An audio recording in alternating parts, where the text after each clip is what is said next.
2-sentence horror stories. As her water broke, she slipped on the kitchen floor, cracking her head on the tiles.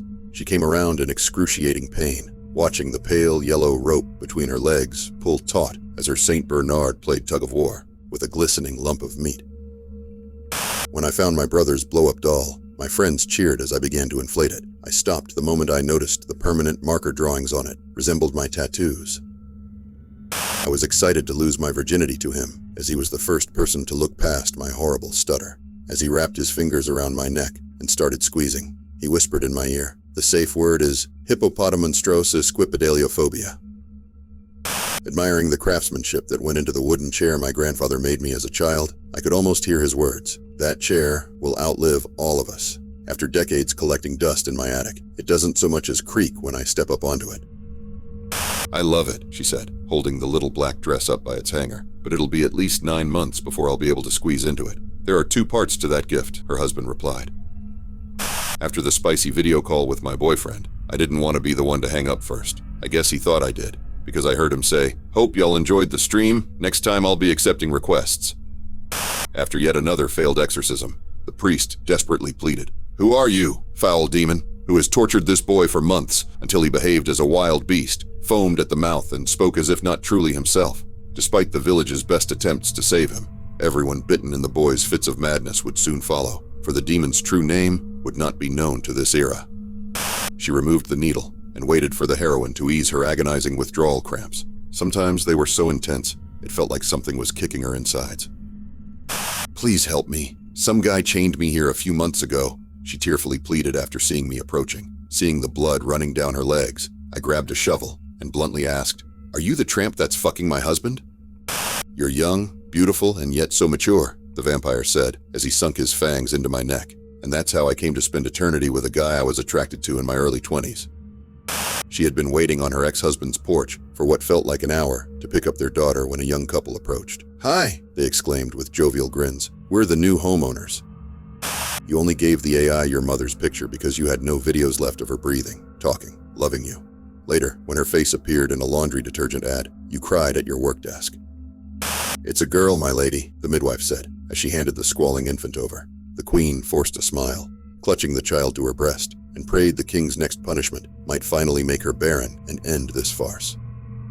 I clasped my pregnant daughter's hands, looked deep into her eyes and said, "I know we've never connected, but please listen as I tell you how to protect your baby from being replaced with a changeling by the Fae." She listened patiently before giving me the strangest smile and asking, "Have you ever wondered why we don't get along?" After finding out my brother was gay, my parents sent him to conversion therapy. I don't know what the fuck they converted him into, though, because that thing has too many teeth and too many eyes to be a person.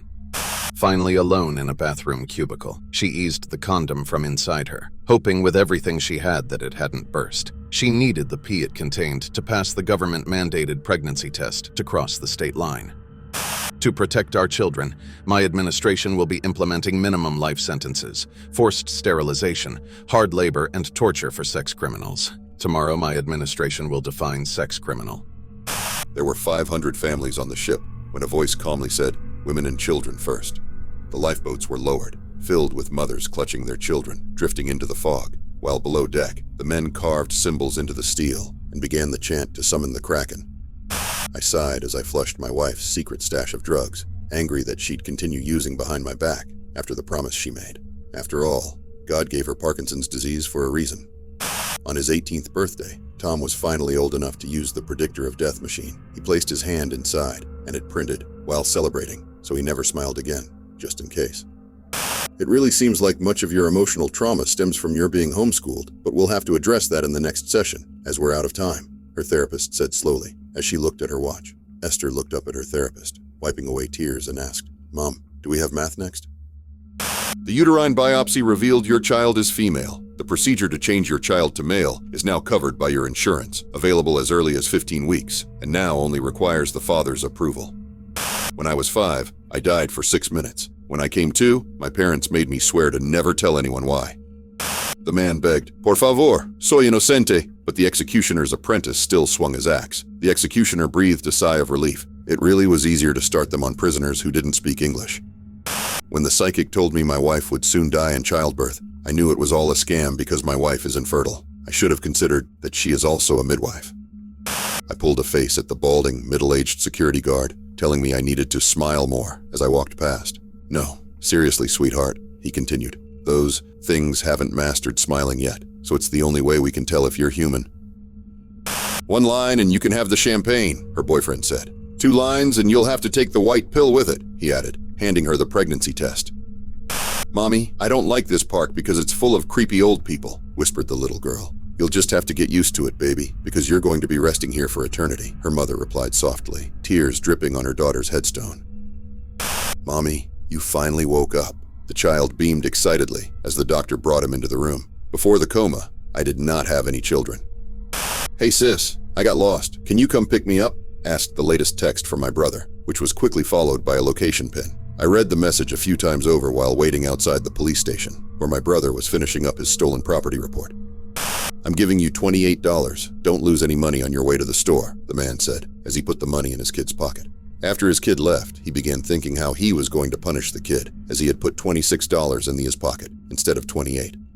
When she pulled down her underwear to pee, she screamed. Writhing and twisting in the liner she'd just put on was a single slender brown maggot. Jealous and bitter at not being able to have any biological children of her own, the nurse headed into the park's public toilets. She was due to administer 5 preschool booster shots today, but so far she'd only managed to find 2 needles. Sorry, but suicide is an unforgivable sin. It turns out the explosion may have not been the worst part of throwing myself on the grenade. I was so upset and angry when the office food thief took the mushroom stroganoff my wife made from scratch for my lunch. It was nothing compared to what I felt when Amy from HR was being declared dead at scene by paramedics after she ate it. I realized too late that there was something wrong with my seatbelt. Then the sentence that came next made my eyes go wide. All clear. Enjoy the ride. In accordance with Population Ordinance 4C12, 1 child per household may retain a given name. All remaining minors will be assigned serial identification and routed to sector-appropriate labor units by age 12. My cat pressed her paws over my eyelids and hissed each time it called my name in all the wrong voices. At sunrise, my room fell silent, and she fell cold beside me. Will you gamble and spin one more time to win our jackpot prize of $10 million tonight? Asked the game show host. She thought hard for a few minutes before nodding and nervously loading a 3rd bullet into the revolver. My parents are pretty traditional, so I understood why they got so upset about me dating outside our faith, but once I put my foot down, they backed off. It's a shame I'm going to miss my college graduation, but they just told me Grandpa is sick, and we all need to go back to the old country to say goodbye before it's too late. It's just the cat, she mumbled as she drifted off to the sound of soft scratching under the bed. As Fluffy lay bleeding out in the hallway, the clawed entity reached up the side of the mattress for its next victim. My young patient begged me to listen to her stuffed bear's heart, so I humored her and pressed my stethoscope against its chest. My own heart froze when I heard a steady thump, thump, thump. I saw a bug in my drink, so I tried to get it out using my finger. The bug became an afterthought as soon as I saw my nail polish turn from pink to black. She found her husband hanging in their freshly decorated nursery, a rolled-up letter poking out of his jeans flies. Pulling the letter free, she unrolled it and read the first line, Semen Analysis Report. We couldn't conceive on our own, so we had a friend attempt to help my wife get pregnant. It was only after we found out he had already gotten the snip that we understood why months of attempts had failed. Don't worry, I'll get it, I heard my voice say from the other side of the door. After spending months in those woods, I finally realized why my family had never sent a search party to find me. The doctor forced a calm voice as he told the pregnant woman, "The ultrasound confirms it's a boy." Behind him, the nurse stifled a scream as the monitor showed the fetus waving at them.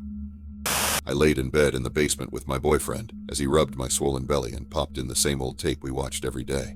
"Can we please just take the chains off?" I ask him as the episode of 48 Hours covering my disappearance starts playing. As the handcuffs snapped shut, the young woman maintained her innocence of DUI and threatened the officer's job over her wrongful arrest. Of course, this meant nothing to the man who had purchased all his police gear online.